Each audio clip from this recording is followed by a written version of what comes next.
ಸಾಯಿರಾಮ್. ಸಮರ್ಥ ಸದ್ಗುರು ಸಾಯಿನಾಥ್ ಮಹಾರಾಜ್ಗೆ ಜೈ. ನಮ್ಮ ಸಾಯಿ ಕುಟುಂಬದ ಎಲ್ಲ ಸಾಯಿ ಭಕ್ತರಿಗೆ ನಮಸ್ಕಾರ. ಸಾಯಿ ಆಶೀರ್ವಾದ ಸದಾ ನಿಮ್ಮ ಮೇಲೆ ಇರಲಿ ಅಂತ ಬಾಬಾಗೆ ಬೇಡ್ಕೊಂತ ಇವತ್ತಿನ ವಿಡಿಯೋ ಶುರು ಮಾಡ್ತಾ ಇದ್ದೀನಿ. ಇವತ್ತಿನ ವಿಡಿಯೋದಲ್ಲಿ ಸಾಯಿಯಪ್ಪ ಏನು ಹೇಳ್ತಾ ಇದ್ದಾರೆ ಅಂದರೆ, ಮಗು, ಜೀವನದಲ್ಲಿ ಸೋಲಬಾರದು ಅಂದರೆ ನಿಮಗೆ ರಹಸ್ಯವಾದಂಥ ಮಾತು. ಹಣದ ಸಮಸ್ಯೆ ಇದ್ದರೆ ತಕ್ಷಣ ಇದನ್ನು ಮಾಡಿ ಅದ್ಭುತವನ್ನು ನೋಡಿ ಅಂತ ಸಾಯಿಯಪ್ಪ ಒಳ್ಳೆಯ ಸಂದೇಶವನ್ನು ನಮ್ಮ ಎಲ್ಲರಿಗೂ ಹೇಳ್ಕೊಡ್ತಾ ಇದ್ದಾರೆ. ನಾಳೆ ಹುಣ್ಣಿಮೆ ಬಂದಿದೆ. ಹುಣ್ಣಿಮೆ ಜೊತೆಗೆ ಹನುಮ ಜಯಂತಿ ಕೂಡ ನಡೀತಾ ಇದೆ. ಅದು ಕೂಡ ಹನುಮಾನ್ಗೆ ತುಂಬ ಪ್ರೀತಿಯಾದಂಥ ದಿನ. ಮಂಗಳವಾರ ದಿನವೇ ಹನುಮಾನ್ ಜಯಂತಿ ಅನ್ನೋದು ಬರ್ತಾ ಇದೆ. ಎಲ್ಲರೂ ಕೂಡ ತಪ್ಪದೆ ಈ ಚಿಕ್ಕ ಪರಿಹಾರವನ್ನು ಪ್ರಯತ್ನ ಮಾಡಿ. ನಮ್ಮ ಅದೃಷ್ಟಕ್ಕೆ ಈ ಒಂದು ಅವಕಾಶ ಸಿಕ್ಕಿದೆ ಅಂತ ಅರ್ಥ ಮಾಡ್ಕೊಳ್ಳಿ.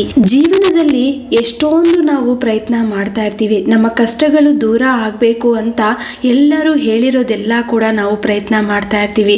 ಆದರೂ ಕೂಡ ನಮ್ಮ ಜೀವನದಲ್ಲಿ ಒಂದು ಚೂರು ಕೂಡ ಬದಲಾವಣೆ ಅನ್ನೋದೇ ಕಾಣಿಸಲ್ಲ. ಅದನ್ನು ನೋಡಿಬಿಟ್ಟು ನಾವೇನು ತಪ್ಪು ಮಾಡ್ತಾ ಇದ್ದೀವೋ ಅನ್ನೋದು ಕೂಡ ಯೋಚನೆ ಮಾಡಲ್ಲ. ಮೊದಲು ನಾವೆಲ್ಲಿ ತಪ್ಪು ಮಾಡ್ತಾ ಇದ್ದೀವಿ, ಏನಕ್ಕೆ ಈ ಥರ ಕಷ್ಟಗಳು ಅನುಭವಿಸ್ತಾ ಇದ್ದೀವಿ ಅನ್ನೋದು ನಾವು ಒಮ್ಮೆ ಯೋಚನೆ ಮಾಡಿದ್ರೆ ಅದೇ ನಮ್ಮ ಕಷ್ಟಗಳಿಗೆ ಪರಿಹಾರ ಅನ್ನೋದು ಸಿಗುತ್ತೆ. ಮೊದಲು ನೀವು ದೈವ ಸಂಕಲ್ಪನೆ ಅನ್ನೋದು ಗಟ್ಟಿಯಾಗಿ ಇಟ್ಕೋಬೇಕು. ನಿಮ್ಮ ಇಷ್ಟ ದೇವರು ಯಾರಿರ್ತಾರೋ ಅವ್ರ ಮುಂದೆ ಪ್ರತಿದಿನ ನೀವು ಸಂಕಲ್ಪನೆ ಮಾಡ್ಕೊತ ನಮ್ಮ ಕಷ್ಟಗಳು ದೂರ ಆಗಬೇಕು ಸಾಯಿ ಅಂತ ಬೇಡ್ಕೊತೀರಾ. ಅದು ನಿಜವಾಗ್ಲೂ ನಿಮ್ಮ ಜೀವನದಿಂದ ಶಾಶ್ವತವಾಗಿ ದೂರ ಆಗಬೇಕು ಅಂದರೆ, ಕಷ್ಟ ಕಾಲ ಅನ್ನೋದು ಇನ್ಮೇಲೆ ನಮ್ಮ ಜೀವನದಲ್ಲಿ ಬರಬಾರ್ದು ಅಂದರೆ ನೀವು ಈ ಥರ ಮಾಡಬೇಕು. ಅಂದರೆ ಸಾಯಿಯಪ್ಪ ಏನು ಹೇಳ್ತಾರೋ ಅದನ್ನು ನೀವು ಆಚರಿಸಬೇಕು. ಪ್ರತಿದಿನ ಸಾಯಿಯಪ್ಪ ಹೇಳಿರೋ ಅಂಥ ಮಾತುಗಳು ನೀವು ಮತ್ತೆ ಮತ್ತೆ ರಿಮೈಂಡ್ ಮಾಡ್ಕೊಳ್ಳಿ. ಅವ್ರು ಏನು ಹೇಳಿದ್ದಾರೆ, ಸಾಯಿಯಪ್ಪ ಯಾವ ಥರ ಬದುಕ್ತಾ ಇದ್ರು, ಶಿರ್ಡಿಯಲ್ಲಿ ಇದ್ದಾಗ ಸಾಯಿಯಪ್ಪ ಜೀವನ ಹೆಂಗಿತ್ತು, ನಾವು ಸಾಯಿಯಪ್ಪ ಭಕ್ತರು ಆಗ್ಬಿಟ್ಟು ನಾವು ಜೀವನ ಬಗ್ಗೆ ಯಾಕೆ ಇಷ್ಟು ಬೇಡಿಕೆಗಳೆಲ್ಲ ಕೇಳ್ತಾ ಇರ್ತೀವಿ, ಅದು ಬೇಕು ಇದು ಬೇಕು ಅಂತ ಯಾಕೆ ಯೋಚಿಸಬೇಕು.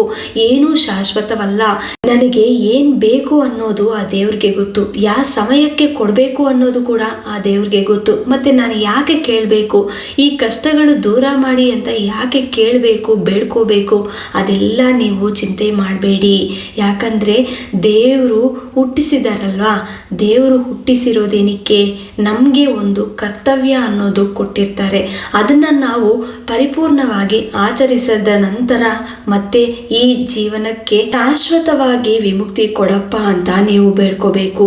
ಈ ಥರ ನಿಮ್ಮ ಮನಸ್ಸಿನಲ್ಲಿ ಒಳ್ಳೆಯ ಭಾವನೆ ಇಟ್ಕೊಂಡು ದೇವ್ರ ಮೇಲೆ ನಂಬಿಕೆ ಇಟ್ಕೊಂಡು ತಾಳ್ಮೆದಿಂದ ನಿಮ್ಮ ಜೀವನನ ತಳ್ಕೊಂಡು ಹೋಗಬೇಕು. ನಿಮ್ಮ ಮನೆಯಲ್ಲಿ ಏನಾದರೂ ಕಷ್ಟ ಬಂದರೆ ಯಾರಿಗೆ ಹೇಳ್ತೀರಾ, ನಿಮ್ಮ ಮನೆಯಲ್ಲಿ ಇರೋ ಅಂಥ ದೊಡ್ಡವ್ರ ಜೊತೆ ಹಂಚ್ಕೊತೀರಾ. ಅದೇ ಥರ ನಿಮ್ಮ ಮನೆಯಲ್ಲಿ ನಿಮಗೆ ಇಷ್ಟವಾದಂಥ ದೇವ್ರು ಯಾರಿರ್ತಾರೋ ಅವ್ರ ಮುಂದೆ, ಯಾರೂ ಇಲ್ಲ ಅಂದರೆ ಅವ್ರ ಮುಂದೆ ಕೂತ್ಕೊಂಡು ಬೇಡ್ಕೊತೀರಲ್ವಾ, ಅದೇ ಥರ ಸಾಯಿಯಪ್ಪ ಪ್ರತಿ ಒಂದು ನೀವೇನೇ ಮಾತಾಡಿದ್ರು ಕೂಡ ಅವರು ಕೇಳಿಸ್ಕೊತಾರೆ. ನೀವೇನೇ ಕೇಳಿದ್ರು ಕೂಡ ಅವ್ರು ಕೂಡ ಕೇಳಿಸ್ಕೊಂಡು ಮೊದಲು ನನ್ನ ಭಕ್ತರಿಗೆ ಅವರು ಕೇಳಿರೋ ಅಂಥ ಬೇಡಿಕೆಗಳು ಕೊಡಬೇಕು ಅನ್ನೋ ಆಸೆ ಸಾಯಿಯಪ್ಪಗೂ ಕೂಡ ಇರುತ್ತೆ. ಅವರ ಮನಸ್ಸಿನಲ್ಲಿ ಏನೂ ಭಾವನೆಗಳು ಇರಲ್ಲ. ಕೆಟ್ಟವರು ಒಳ್ಳೆಯವರು ಅಂತ ಭಾವನೆ ಇರಲ್ಲ. ಎಲ್ಲರನ್ನೂ ಕೂಡ ಒಂದೇ ರೀತಿಯಲ್ಲಿ ನೋಡ್ತಾರೆ. ಅದಕ್ಕೆ ನೀವು ಮನಸ್ತೃಪ್ತಿಯಾಗಿ ನೀವೇನು ಮಾಡಬೇಕು ಅಂದ್ಕೊಂಡಿರ್ತೀರೋ ಅದನ್ನು ಮಾಡೋಕ್ಕೆ ಪ್ರಯತ್ನ ಮಾಡಿ. ನಾಳೆ ಮಂಗಳವಾರ ದಿನ ಈ ಒಂದು ಚಿಕ್ಕ ಪರಿಹಾರವನ್ನು ಪ್ರಯತ್ನ ಮಾಡಿ. ಯಾಕಂದರೆ ನಿಮ್ಮ ಅದೃಷ್ಟ ಇಲ್ಲಿದೆ ಅಂತ ಸಾಯಿಯಪ್ಪ ಹೇಳ್ತಾ ಇದ್ದಾರೆ. ಈ ಒಂದು ಅವಕಾಶವನ್ನು ಯಾಕೆ ನಾವು ಮಿಸ್ ಮಾಡ್ಕೋಬೇಕು. ಜೀವನದಲ್ಲಿ ಏನೇ ಕಷ್ಟ ಬಂದರೂ ನಾವು ಸೋಲ್ಬಾರ್ದು ಅಂದರೆ ಮೊದಲು ಈ ರಹಸ್ಯವಾದಂಥ ಈ ಚಿಕ್ಕ ಪರಿಹಾರವನ್ನು ನಾಳೆ ಬೆಳಿಗ್ಗೆನೆ ಶುರು ಮಾಡಿ. ಮೊದಲು ನಿಮ್ಮ ಕೈಯಲ್ಲಿ 5 ರೂಪಾಯಿ ದುಡ್ಡಿರಬೇಕು. ಆಮೇಲೆ ಹನುಮಾನ್ಗೆ ತುಂಬ ಇಷ್ಟವಾದಂಥದ್ದು ಏನು ಅಂದರೆ ವಿಳಿದೆಲೆ. ಈ ವಿಳಿದೆಲೆ ನಿಮ್ಮ ಕೈಯಲ್ಲಿ ಎಷ್ಟು ಆಗುತ್ತೋ ಅಷ್ಟನ್ನ ತಗೊಬಂದು ಅದ್ರ ಜೊತೆಗೆ ಎಲ್ಲ ಕ್ಲೀನಾಗಿ ಒರೆಸ್ಬಿಟ್ಟು ಅದರಲ್ಲಿ ಪ್ರತಿಯೊಂದು ಎಲೆಗೂ ಶ್ರೀರಾಮ ಜಯರಾಮ ಅಂತ ಬರೆದುಬಿಟ್ಟು ಒಂದು ತಟ್ಟೆಯಲ್ಲಿ ಇಟ್ಕೊಂಡು ಮಧ್ಯದಲ್ಲಿ ಮಣ್ಣಿನ ದೀಪನ ಹಚ್ಚಬೇಕು. ಅದು ಕೂಡ ತುಪ್ಪದಿಂದ ಹಚ್ಚಬೇಕು. ಇದನ್ನು ನೆನಪಿಟ್ಕೊಳ್ಳಿ. ನಾಳೆ ಬೆಳಗ್ಗಿನ ಜಾವ 5 ಗಂಟೆಗೆ ನೀವು ಈ ಕೆಲಸವನ್ನು ಮಾಡಬೇಕು. ಯಾರ್ಯಾರು ಈ ಕೆಲಸವನ್ನು ಮಾಡ್ತಾರೆ ಅಂದರೆ ಈ ಪೂಜೆನ ಮಾಡ್ತಾರೋ ಅವರು ಉಪವಾಸ ಕೂಡ ಇರಬೇಕು. ಉಪವಾಸ ಇರೋವಂಥವ್ರು ನಾಳೆ ಫುಲ್ ಡೇ, ಮಂಗಳವಾರ ಫುಲ್ ಡೇ ಇದ್ದು ರಾತ್ರಿ ಮಲಗೋವಾಗ ಬೆಡ್ ಮೇಲೆ ಮಲ್ಕೋಬಾರ್ದು, ನೆಲದಲ್ಲೇ ಅಂದರೆ ನೆಲದ ಮೇಲೇನೆ ನೀವು ಮಲ್ಕೋಬೇಕಾಗತ್ತೆ. ಈ ಥರ ನಮ್ಮ ಕಷ್ಟಗಳು ದೂರ ಆಗಬೇಕು ಅನ್ನೋರು ಖಂಡಿತ ಈ ಚಿಕ್ಕ ಕೆಲಸವನ್ನು ಮಾಡಿ. ಆಮೇಲೆ ಅವ್ರಿಗೆ ಇಷ್ಟವಾದಂಥದ್ದು ಜೈ ಶ್ರೀರಾಮ್ ಅನ್ನೋ ಹೆಸರು, ಈ ಹೆಸರನ್ನು ನೀವು ಮತ್ತೆ ಮತ್ತೆ ಪದೇ ಪದೇ ಅದನ್ನು ಜಪಿಸುತ್ತಾ ಇರಬೇಕು. ನಾಳೆ ಪೂರ್ತಿ ದಿನ ನೀವು ಉಪವಾಸ ಇದ್ದರೆ ಖಂಡಿತ ಶ್ರೀರಾಮ ಶ್ರೀರಾಮ ಅನ್ಕೊತಾ ಇರಬೇಕು. ಹನುಮಾನ್ ಹೆಸರು ಕರೆಯಂಗಿಲ್ಲ, ಜೈ ಶ್ರೀರಾಮ ಅಂತ ಕರೆದ್ರೆ ನಿಮಗೆ ಅವರು ಅನುಗ್ರಹ ಅನ್ನೋದು ಬೇಗ ಸಿಗುತ್ತೆ. ಅವ್ರಿಗೆ ತುಂಬ ಪ್ರೀತಿ. ಯಾರ ಬಾಯಿಂದ ಶ್ರೀರಾಮ ಅಂತ ಬರುತ್ತೋ ಅಲ್ಲಿ ಖಂಡಿತ ಹನುಮಾನ್ ಅನುಗ್ರಹ ಅನ್ನೋದು ಅವ್ರಿಗೆ ಸಿಕ್ಕೇ ಸಿಗುತ್ತೆ. ಮತ್ತು ಎಲ್ಲರೂ ಕೂಡ ಜೈ ಶ್ರೀರಾಮ್ ಅನ್ನೋ ಹೆಸರನ್ನು ನಾಳೆ ಫುಲ್ ಡೇ ನೀವು ಮನಸ್ಸಿನಲ್ಲೇ ಅನ್ಕೊತಾ ಇರಿ. ಆಮೇಲೆ ನಿಮಗೆ ಬರಿಬೇಕು ಅನ್ನೋ ಆಸೆ ಇದ್ದರೆ 108 ಬಾರಿ ಬರಿಕೋಬೋದು.